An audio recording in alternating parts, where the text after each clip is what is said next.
Hi hello నమస్తే. This is Venu sir Venugopal, eminent science and technology faculty in both Telugu states. ఈ రెండు తెలుగు రాష్ట్రాల్లో science and టెక్నాలజీని ఇప్పుడు ఎన్నో వేల మంది విద్యార్థులకు బోధించి ఉన్నాను. అలాగే ఈనాడు పేపర్లో పర్యావరణం అలాగే ఎన్విరాన్మెంట్ సంబంధించి ఆర్టికల్స్ రాస్తూ ఉంటారు. ఈ డిసెంబర్లో కూడా 4-5 ఆర్టికల్స్ అనేవి వస్తూ ఉన్నాయి. క్లియర్. అయితే మీ ముందుకు ఎందుకు వచ్చారంటే ఇప్పుడు ఫారెస్ట్ సంబంధించి కొన్ని ఫ్రీ క్లాస్ అనేవి ఇవ్వడం జరుగుతూ ఉంటుంది. Free classes, free PDF, especially forest jobs, FBO, ABO, FSO, FRO, etcetera ఇతరత్ర ఫారెస్ట్ జాబ్స్ కూడా మన ప్లాట్ఫామ్ ఎక్సలెంట్ గా ఉంటుంది. ఈ వేణుసార్ ఈగల్ అకాడమీ, డౌన్లోడ్ చేసుకోండి. ఇందులో ఫ్రీ ఆఫ్ కాస్ట్ మెటీరియల్ కూడా ఉందండి. పీడిఎఫ్ జనరల్ సైన్స్ వరకు ఉంది. ఫారెస్ట్కి సంబంధించి కొన్ని అప్లోడ్ చేస్తాను కూడా. సిల్వికల్చర్ అని, ఫారెస్ట్ మేనేజ్మెంట్ అని, ఫారెస్ట్ అడ్మినిస్ట్రేషన్ అని, ఇలా కొన్ని టాపిక్స్ ఉన్నాయి. ఆ FSOకి సంబంధించి టాపిక్స్ కూడా అప్లోడ్ చేస్తాను, గుర్తుపెట్టుకోండి. క్లియర్. బిట్స్ ఎస్పెషల్లీ టైం లేదు కాబట్టి బిట్స్ కూడా జరుగుతూ ఉంటుంది. నాకు పాసిబిలిటీ టైం ఉంటే ఖచ్చితంగా బిట్స్ కూడా మీకు ఆన్లైన్ ఎక్స్ప్లెయిన్ చేస్తాను. జనరల్ సైన్సే కాకుండా ఫారెస్ట్కి సంబంధించి బిట్స్ కూడా ఎక్స్ప్లెయిన్ చేస్తాను. క్లియర్. అయితే మీకు ఈ జనరల్ సైన్స్ ఫ్రీ క్లాస్ ఎప్పుడు స్టార్ట్ అవుతాయంటే December 31 అండి. December 31, 2025 8 PM ఆన్వర్డ్స్ ఇది స్టార్ట్ అవుతుంది. December 31, 8 PM కి ఫ్రీ క్లాసెస్, ఎస్పెషల్లీ ఫారెస్ట్రీ. మనకి జనరల్ సైన్స్ లో సిలబస్ స్టార్టింగ్ ఏమైతే ఉన్నాయో అన్ని టాపిక్స్ అని చెప్పడం జరుగుతుందండి. క్లియర్. Right sir. మరి చూద్దాం దీనికి సంబంధించి. మనకి ఎగ్జామ్ అనేది అనౌన్స్ చేశారు. మనకి FBO ఎగ్జామ్ మనకి 2026 ఇయర్లో February 9th and 10th. అయితే ఇందులో writing and essay or English or Telugu అని డిస్క్రిప్ట్ అయ్యి ఒక ఎస్సే రాయమని చెప్పారండి. ఈ ఎస్సే కోసం మనకి దీనికోసం ప్రత్యేకంగా వీడియో చేస్తాను ఎలా చేయాలనేటువంటిది. మీకు ఇంకా చెప్పాలంటే ఈనాడు పేపర్లో ఆర్టికల్స్ రాశాను పర్యావరణానికి సంబంధించి, దాని నుంచి కూడా బిట్స్ వస్తాయి, దాని నుంచి కూడా ఎస్సేస్ వస్తాయి. ఎస్సేస్ అన్ని కూడా ఈనాడు పేపర్లో రాసినట్టు పర్యావరణ ఆర్టికల్స్ అన్ని కూడా ఫ్రీ ఆఫ్ కాస్ట్ మీకు యాప్లో ఉంచారు. అది మీరు చూడొచ్చు, వాటిని చదవచ్చు, ఉపయోగించుకోవచ్చు. క్లియర్. రైట్. అలాగే ఎన్వైరన్మెంట్ కి సంబంధించి బిట్స్ కూడా అప్లోడ్ చేశారు ఫ్రీ ఆఫ్ కాస్ట్. అంటే ఫారెస్ట్ ఎన్వైరన్మెంట్ పార్ట్ కాబట్టి ఈ ఎన్వైరన్మెంట్ కి సంబంధించి ఎస్ఏలు కూడా ఉన్నాయి ఫ్రీ ఆఫ్ కాస్ట్ మన యాప్లో.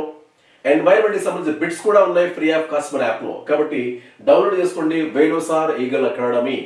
క్లియర్. Use it. తర్వాత మీకు 9th and 10th, February 9th, February 10th లో డిఫరెంట్ టైమింగ్ లో షిఫ్ట్స్ లో ఎగ్జామ్ జరుగుతూ ఉంది. అది మీకు తెలిసిన విషయమే. అయితే ఇందులో జనరల్ సైన్స్ చూసారా, ఈ థర్డ్ పార్ట్ లో పేపర్ 2 జనరల్ సైన్స్, దీని గురించి ఇప్పుడు నేను ఎక్స్ప్లెయిన్ చేస్తాను. క్లియర్. అలాగే FSO ఎగ్జామ్ ఇదిగోండి, ఇది ఫారెస్ట్ బీట్ ఆఫీసర్ తర్వాత FSO ఇక్కడ బీట్ పడింది. FSO exam sir. FSO exam ఇప్పుడు February 12, 13 ఈ డేట్ లో పడింది. అయితే February 12, 13కి ఈ ఎగ్జామ్ జరుగుతూ ఉంది. అందులో జనరల్ ఫారెస్ట్రీ అనేటువంటిది టాపిక్ ఉంది. దీని గురించి కూడా బిట్స్ చేస్తాను మీకు, డోంట్ వరీ. అలా ఇంగ్లీష్, యాక్చువల్గా ఎంఏ ఇంగ్లీష్ కూడా ఉంది. English faculty, SSC banks English faculty చేస్తుంటాను కాబట్టి ఇంగ్లీష్ కూడా మీకు చెప్తాను. అది కూడా ఫ్రీ ఆఫ్ కాస్ట్. మీ ఎగ్జామ్ వరకు చాలా యూజ్ అవుతుంది. Best app for forest exams Venu sir Eagle Academy right now. సరే. అయితే మీకు జనరల్ సైన్స్ ఇది FBO అండి. FBOకి సంబంధించి జనరల్ సైన్స్ సిలబస్ ఏంటి అని చూస్తే సోర్స్ ఆఫ్ ఎనర్జీ అంటే దీన్ని ఏమంటాం మనం తెలుగులో, శక్తి వనరులు అంటాం మనం. ఇందులో పునరుత్పాదక, పునరుత్పత్తి కాని రెండు ఉంటాయి మనకి, రెన్యూవబుల్, నాన్ రెన్యూవబుల్. అది కూడా చూద్దాం. దీని గురించి ఎన్నో ఎస్ఏలు రాశాను ఈనాడు పేపర్లో. లివింగ్ వరల్డ్, జీవ ప్రపంచం అంటాము. ఇక్కడ చూడండి 2, 3, 4 ఇదంతా కూడా సింపుల్ చెప్పాలంటే హ్యూమన్ ఫిజియాలజీ అండి. మానవ శరీర ధర్మశాస్త్రము. హ్యూమన్ బాడీలో ఏ టాపిక్స్ అయితే ఉన్నాయో ఆ టాపిక్స్ అన్ని కూడా దీంట్లో ఉన్నాయి. ఎక్సెప్ట్ అస్థి పంజర వ్యవస్థ అదొక్కటే ఉండదు, మిగతా అన్ని ఉంటాయండి. ఈ అస్థి పంజర వ్యవస్థ అనే టాపిక్ లేదు, కానీ మిగతా జీర్ణ వ్యవస్థ, శ్వాస వ్యవస్థ, రక్త ప్రసరణ వ్యవస్థ, నాడీ వ్యవస్థ, అంతఃస్రావక వ్యవస్థ, జ్ఞానేంద్రియాలు. దాంతో పాటుగా చూసారు లాస్ట్ వన్ బి, జన్యు శాస్త్రం, heredity and evolution, genetics and జీవ పరిణామము. ఒక చిన్న టాపిక్స్ అండి, ఇవి కూడా ఉందండి. Right no. అలా మీకు చెప్పాను దాక దీనికి సంబంధించి జనరల్ సైన్స్ అంటే ఫిజిక్స్ కెమిస్ట్రీ ఉండండి. రైల్వేకి ఫిజిక్స్ కెమిస్ట్రీ అడిషనల్. కానీ ఇక్కడ ఏంటంటే కెమిస్ట్రీలో 2 చాప్టర్ సార్, కెమిస్ట్రీలో 2 చాప్టర్ ఉన్నాయి. ఏంటవి? లోహాలు, అలోహాలు, మెటల్స్ అండ్ నాన్ మెటల్స్. అలాగే కార్బానిక్ కాంపౌండ్స్, కర్బన సమ్మేళనాలు, ఇవి కూడా ఉన్నాయి. అలాగే పర్యావరణం, ఎన్విరాన్మెంట్ అండ్ పర్యావరణ సమస్యలు. ఎన్విరాన్మెంట్ అండ్ ఇష్యూస్ అంట, ప్రాబ్లమ్స్ అంటారు. అంటే ఏంటి? Global warming, ozone depletion, ozone layer విచ్ఛిన్నత, ఓజోన్ పొర విచ్ఛిన్నత, సముద్ర ఆమ్లీకరణ, అలాగే గ్లోబల్ వార్మింగ్, ఆమ్ల వర్షాలు, ఇవన్నీ కూడా దీనికి సంబంధించినవి. మరి ఎథనో botany, seasonal plants, perineal plant. Season అంటే ఒక కాలంలో మాత్రమే, ఒక ఋతువులో మాత్రమే పండేటువంటి పంటలు, మొక్కలు చెప్తారు, ప్రియ మొక్కలు. పెరినియల్, బహువార్షిక మొక్కలు, బహువార్షిక మొక్కలు. ఇది ఋతువారి మొక్కలు, ఏ ఒక ఋతువులో ఋతు సంబంధిత మొక్కలంట. ఎథనో బోటనీ అంటే లోకల్ రికగ్నైజ్. అయితే ఎథనో బోటనీ అంటే ఏంటి? ట్రైబల్ బోటనీ అండి. ట్రైబల్ బోటనీ అనొచ్చు, లోకల్ బోటనీ అనొచ్చు. అంటే ప్రత్యేక ప్రాంతాలు పెరిగే మొక్కలు వంటివి. చూద్దాం ఒక్కొక్కసారిగా కొన్ని ఈ జనరల్ సైన్స్ సంబంధించి కొన్ని ముఖ్యమైనటువంటి క్వశ్చన్ చూద్దాం sir. Which of the following is example of non renewable source of energy అంటాం. అంటే పునరుత్పత్తి కాని శక్తి వనరు ఏది అని అడిగాడు. పునరుత్పత్తి కాని శక్తి వనరు. Clear, right. Uranium, alcohol, wood కలప మరియు ఎస్ బయోగ్యాస్, గోబర్ గ్యాస్ అంటాం దీన్నే. యురేనియం ఒకసారి వాడిన తర్వాత మళ్ళీ తయారవుతుందా? తయారు కాదండి. ఇది పునరుత్పత్తి కానిది. ఆన్సర్ ఇదే, క్లియర్. ఇది ఈ ఆల్కహాల్ కానీ, వుడ్ కానీ, కలప కానీ, లేకపోతే బయోగ్యాస్ లేదా గోబర్ గ్యాస్ కానీ, ఈ ఆల్కహాల్ కానీ, ఇవన్నీ ఏంటంటే రెన్యూబుల్, పునరుత్పత్తి జరుగుతాయి. కాబట్టి ఫస్ట్ వన్ ఇస్ ఆన్సర్ అండి, right no. Fuel produced inside the earth surface by decomposition of organic metals is called as.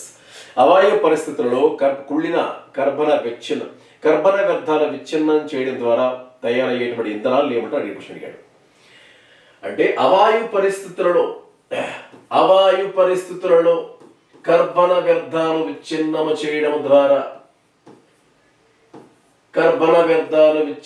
చేయడం ద్వారా తయారయ్యేటువంటి ఇంధనాలు ఏంటి అని అడిగాడు. కర్బన వ్యర్థాల విచ్ఛిన్నత ద్వారా ఏర్పడే ఇంధనాలు, రైట్. దీని శిలాజ ఇంధనాలు అంటారు ఇంగ్లీష్లో, తెలుగులో ఫాజిల్ ఫ్యూయల్స్.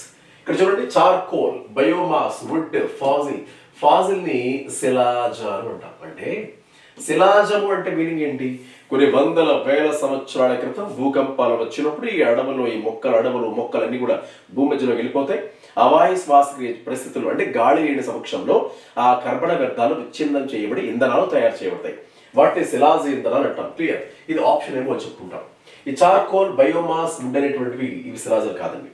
ఇప్పుడు ఉన్న మొక్కల నుంచి తయారు చేయొచ్చు ఇవన్నీ కూడా. క్లియర్. సరే, వీటిని డీటెయిల్గా మనం తర్వాత చూద్దాం. Name the physiochemical process by which plants convert light energy into chemical energy. ఇక్కడ లైట్ ఎనర్జీ, కాంతి శక్తి రసాయన శక్తిగా మారేటువంటి ఒక శరీర ధర్మ ప్రక్రియ ఏంటి అడిగాడు. లైట్ ఎనర్జీ, కాంతి శక్తి రసాయన శక్తిగా మారే ఒక శరీర ధర్మ ప్రక్రియ అని క్వశ్చన్ అడిగాడు. ఏంటి ఇక్కడ చూడండి, physiochemical conversions, physiosynthesis, physical synthesis, photosynthesis, starch synthesis. Answer ఏంటంటే ఫోటోసింథసిస్. తెలుగులో చెప్పాలంటే ఏమంటాం? కిరణజన్య సంయోగ క్రియ. మిగతా మూడు ఆప్షన్లు కూడా మిమ్మల్ని కన్ఫ్యూజ్ చేయడానికి ఇచ్చాడా తప్ప కిరణజన్య సంయోగ ఈక్వేషన్ ఏంటండి? 6CO2 12H2O gives rise to, ఇది కూడా లైట్ అంటే కాంతి శక్తి. ఇక్కడ క్లోరోఫిల్ ఉంటుంది, ఇక్కడ గ్లూకోజ్ తయారవుతుంది కదా, C6H12O6 6CO2 6H2O, అలాగే చివరిగా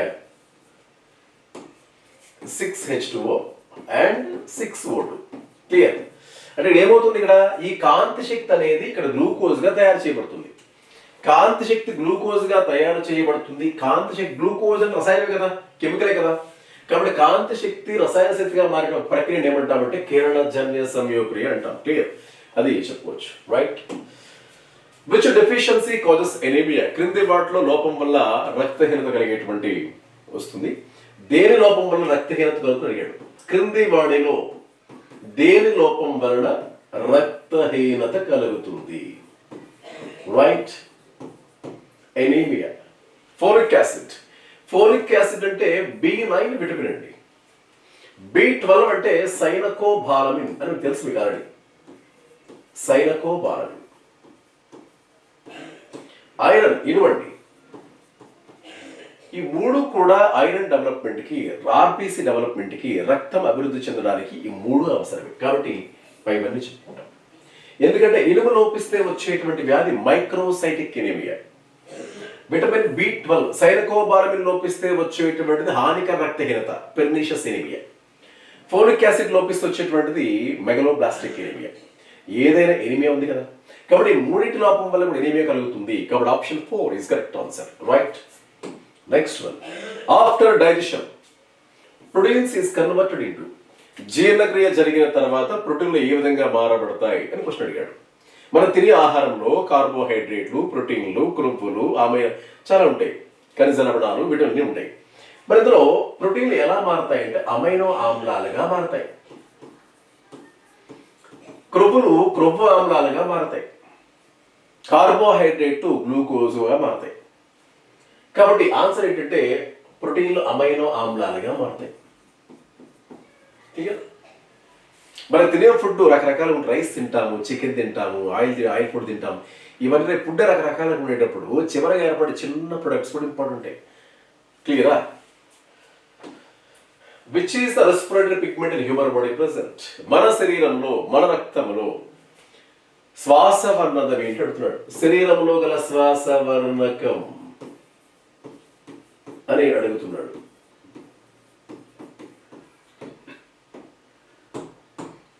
రైట్. ఎర్ర రక్త కణాల, అలాగే తెల్ల రక్త కణాల, అలాగే ప్లాస్మానా, లేకపోతే ప్లాస్మా మరియు WBC అని అడిగాడు.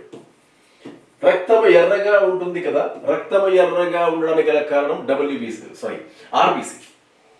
అంటే RBC అంటే ఏంటి? Red blood cells. RBC ఎందుకు పేరు ఉందంటే ఆ ఎర్ర రక్త కణాల్లో హిమోగ్లోబిన్ ఉంటుంది. హిమోగ్లోబిన్ ఉండటం వలన RBC ఎర్రగా ఉంటుంది, అంటే రక్తం ఎర్రగా ఉంటుంది. అంటే RBC కూడా బ్లడ్ అండి, గుర్తుపెట్టుకోండి. క్లియరా? కాబట్టి దీనికి సంబంధించి మరొక ముఖ్యమైన పాయింట్ అండి. అయితే ఇక్కడ ఆన్సర్ ఏంటంటే RBC. అంటే ఇక్కడ శ్వాస వర్ణకం అంటే ఏంటంటే హిమోగ్లోబిన్ అండి. ఇక్కడ రెండు క్వశ్చన్స్ వస్తాయి. రక్తము ఎరుపు రంగులో ఉండడానికి గల కారణం ఏంటని క్వశ్చన్ అడిగినా హిమోగ్లోబిన్. రక్తంలో ఉండే శ్వాస వర్ణ ద్రవ్యం అన్నా సరే హిమోగ్లోబిన్. ఎందుకంటే మనము తీసుకున్న ఆక్సిజన్ ఊపిరితిత్తుల దాకా వెళ్తుంది. అక్కడి నుంచి బాడీ అంతా ఎవరు తీసుకెళ్తారు? హిమోగ్లోబిన్. రక్తంలో CO2 ఎవరు కలెక్ట్ చేస్తారు? హిమోగ్లోబిన్. అంటే శ్వాసక్రియలో ఉపయోగపడే బయటికి వేయబడేటువంటి వాయువులు ఆక్సిజన్, CO2. అలాంటి ఆక్సిజన్, CO2 బాడీ అంతా ఎవరు మోసుకెళ్తారంటే హిమోగ్లోబిన్. అందుకే శరీరంలో శ్వాస వర్ణ ద్రవ్యము అంటే హిమోగ్లోబిన్. హిమోగ్లోబిన్ దేంట్లో ఉంటుంది? RBC ఉంటుంది. కాబట్టి answer first one is right answer. Right.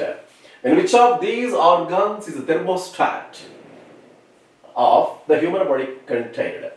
శరీరంలో ఉష్ణోగ్రత క్రమత కేంద్రం అని అడిగాడు. బాడీ టెంపరేచర్ ని రెగ్యులేట్ చేసేటువంటి ఒక శరీర భాగం అని అడిగాడు. రైట్. శరీర ఉష్ణోగ్రత క్రమత కేంద్రం. రైట్. పీనియల్ గ్రంథి, పీయూష గ్రంథ లేదా పీనియలే. శరీరంలో అతి చిన్న గ్రంథి ఏంటంటే పీనియలే సార్. తర్వాత పీయూష గ్రంథ పిట్యూటరీ, థైరాయిడ్ ఆవర్టు గ్రంథ, అలాగే హైపోథాలమస్. యాక్చువల్గా హైపోథాలమస్ ని మనం ఎలా పిలుస్తామంటే అధోపర్యంకము అంటారు. ఏమంటాం? అధోపర్యంకం. నీలో ఉన్న వేడెంత అంటే అదే. అలాగే మానవ ఆరోగ్యవంతుల ఉష్ణోగ్రత ఎంత అని అడుగుతున్నాడు. ఎంత? 98.4, 37 డిగ్రీ సెల్సియస్, 310 కెల్విన్స్ కదా. కాబట్టి హైపోథాలమస్ ఇది చెప్పవచ్చు ఆన్సర్ అండి. రైట్. ఆన్సర్ ఏమో దీనికి సంబంధించి ఏంటంటే శరీర ఉష్ణోగ్రత ఎవరు రెగ్యులేట్ చేస్తారంటే హైపోథాలమస్. డైరెక్ట్ ఫ్యాక్ట్ అండి ఇది. Right. Next one. Which of the following is the noble gas? ఇందులో జడవాయువు ఏది అడుగుతున్నాడు. జడవాయువు, ఉత్కృష్ణ వాయువు అని చెప్తుంటాడు. Noble gas. Ozone, hydrogen, nitrogen, helium. So ఇది జడవాయువు. డైరెక్ట్ బిట్టండి అది. హీలియం, లిథియం, మీకు చెప్పాను. Helium, neon, argon, krypton, xenon, radon, వగైరే సాల్. Helium, neon, argon, krypton, xenon, radon, వగైరే సాల్. ఇవన్నీ జడవాయువులు అండి, నోబెల్ గ్యాసెస్, ఇనర్ట్ గ్యాసెస్. కాబట్టి ఆప్షన్ ఏంటి? డైరెక్ట్ గా హీలియం అని చెప్పొచ్చు. A sucrose molecule contains dash carbons. Sucrose formula తెలిస్తే అందులో ఎన్ని కార్బన్స్ ఉంటాయో మనకు అర్థమవుతుంది. సుక్రోజ్ యొక్క పరమాణువులో ఉండే కర్బన పరమాణువుల సంఖ్య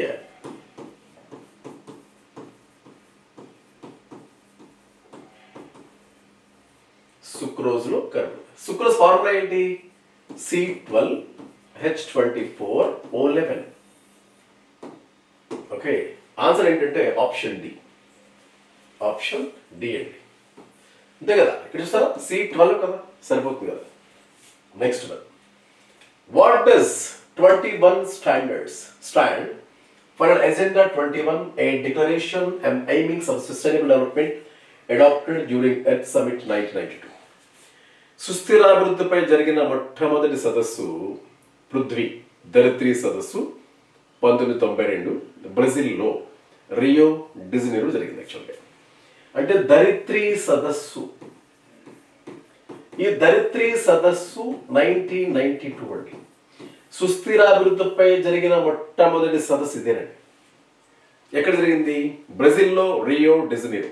అందుకే రియో సమ్మిట్ అంటాం, ఎర్త్ సమ్మిట్ అంటాం, ఎర్త్ చాప్టర్ అంటారు, UNCED, United Nations conference on environment and development. చాలా పేర్లు ఉంటాయి, అది ఎన్విరాన్మెంట్ డీటెయిల్ చెప్పుకుంటాం మనం. కాబట్టి రియో సమ్మిట్ అన్నా, ఎర్త్ చాప్టర్ అన్నా, ఎర్త్ కాన్ఫరెన్స్ అన్నా, ధరిత్రి సదస్సు అన్నా, ఎర్త్ సమ్మిట్ అన్ని పేర్లు ఒకటే. ఇక్కడ పెట్టేంటి కదా, సుస్థిరాభివృద్ధిపై జరిగినటువంటి మొట్టమొదటి సదస్సు ధరిత్రి సదస్సు. ఇది ఓకే. సుస్థిరాభివృద్ధి అంటే ఏంటి, అవన్నీ పర్యావరణంలో ఒక భాగాన్ని చూద్దాం. డిసెంబర్లో కూడా దీని మీద ఆర్టికల్ రాశానండి, వస్తుంది. అయితే ఎజెండా 21లో 21 ఏంటి అంటున్నాడు. ఎజెండా సుస్థిరాభివృద్ధి లక్ష్యాలను సాధించడానికి వేసుకున్న ప్రణాళిక. ఇప్పుడు 21st సెంచరీ, 21వ శతాబ్దంలో సుస్థిరాభివృద్ధి లక్ష్యాలు సాధించేందుకు చేసుకున్న ప్రణాళిక ఎజెండా 21.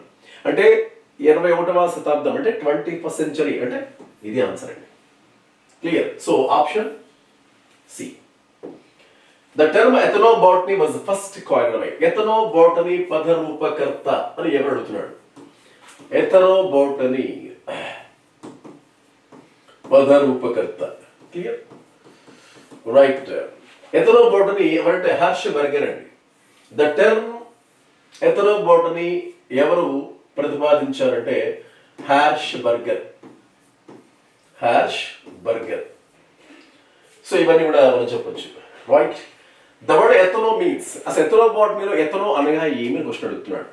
ఎథనో అంటే లోకల్ అండి, ఒక కల్చర్, ఒక సివిలైజేషన్, ఒక నాగరికత, ఒక సంస్కృతి, ఒక ప్రాంతీయం అని అర్థం యాక్చువల్గా.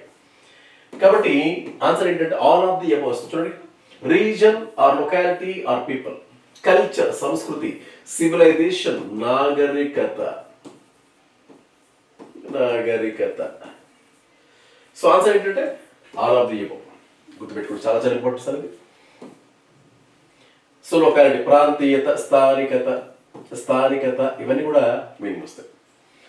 అలాగే the scientific name of barley seed, barley plant. మనకి ప్రధాన ధాన్యాల్లో బార్లీ, వరి, గోధుమ, మొక్కజొన్న, రై, ఓట్స్ ఈ 6 కూడా తృణధాన్యాలు, ప్రధాన ధాన్యాలు చెప్పుకుంటాం. అందులో బార్లీ యొక్క శాస్త్రీయ నామం హార్డియం వల్గేర్ అండి. ఇది దానిని నేర్చుకోవడమే. బార్లీ శాస్త్రీయ నామము హార్డియం వల్గేర్.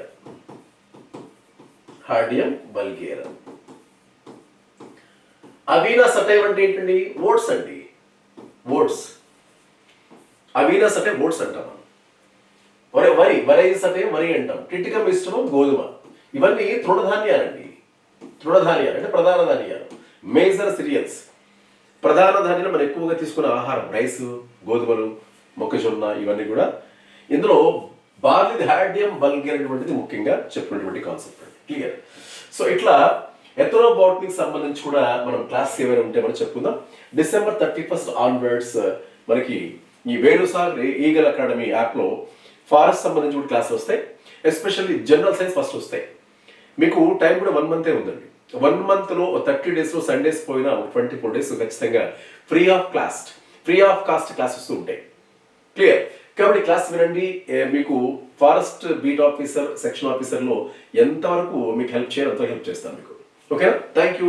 సబ్స్క్రైబ్ చేసుకోండి, షేర్ చేయండి. Venu sir Eagle Academy, please download the app. Thank you.